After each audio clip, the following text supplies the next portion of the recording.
Vous savez les gars, quand vous allez commencer à réussir, il y a énormément de personnes de votre passé qui vont s'en aller. Depuis que je me suis dévoué et que je me suis focalisé à 100% sur l'amélioration profonde de ma personne, j'ai presque plus d'amis les gars. Et c'est bien de le mettre en avant parce que réussir, c'est aussi abandonner une partie de son passé, j'en suis persuadé. Tu sais Philou, j'aime beaucoup cette phrase qui dit « Ne sois pas surpris si le soutien ne vient pas de visages familiers.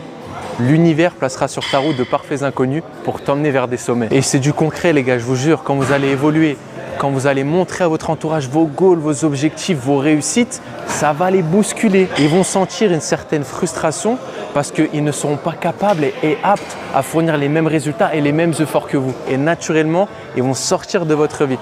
Mais vous allez rencontrer des personnes qui, de l'autre côté, ont la dalle, sont peut-être des loups-garous comme vous et votre cercle va changer. Donc c'est un mal pour un bien et ça a été mon cas. Et je pense que ça fait partie de la réussite. Quand vous vous élevez, vous avez des centres d'intérêt qui divergent complètement avec cet ancien entourage qui peut-être voulait simplement aller au bar pour se mettre la murge avec des pintes de bière ou je ne sais quoi. Et quand vous êtes vraiment focus sur la réussite et que vous êtes vraiment aligné avec cette amélioration de vous-même, vous allez perdre du monde sur la route. Parce que moi, ça m'est arrivé sous peu, tout mon entourage a giclé. Mais par contre, j'ai rencontré aussi des personnes exceptionnelles et c'est grâce à ces personnes que j'ai pu exploser dans le business et dans plein d'autres aspects de ma vie. Donc c'est ultra positif. Peut-être qu'il y a des personnes qui ont ressenti un petit peu ce changement. Je dois pas être tout seul. Partagez-moi ça en commentaire les gars. On arrache ça ou pas? Est-ce qu'on arrache ça les gars? Est-ce que ça passe tranquille ou pas tu penses? Investir. En termes, mais beaucoup de femmes souhaitent le résultat chez l'homme.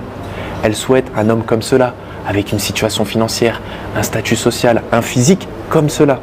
Mais par contre, le processus, ça ne les intéresse pas. Mais pour être cet homme à grande valeur, le processus demande de faire des choses que la plupart des mecs lambda ne feront pas. C'est-à-dire sacrifier du temps, ne pas être présent peut-être le week-end et les moments de détente pour couver la femme parce qu'il a besoin de charbonner sur lui-même pour atteindre ce statut. Tu comprends? Et du coup, ça peut embêter la femme qui peut se sentir délaissée. Ne pas comprendre pourquoi l'homme ou l'entrepreneur, tu vois, se bute à la tâche, travaille le soir et n'est pas disponible pour elle. Mais pour nous, l'homme, là on voit qu'une femme est vraiment la bonne, c'est quand celle-ci est présente dans le processus. Peu importe les embûches, peu importe le manque de présence, et c'est difficile à trouver. Voilà, ça a été mon cas.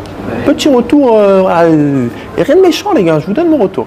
Vous me dites ce que vous en pensez en commentaire. Seuls les pauvres ont besoin de courage. Pourquoi? Parce qu'ils n'ont aucun espoir. Ils doivent se lever au petit matin et labourer un champ en temps de guerre qui plus est. Ils mettent des enfants au monde sans perspective d'avenir.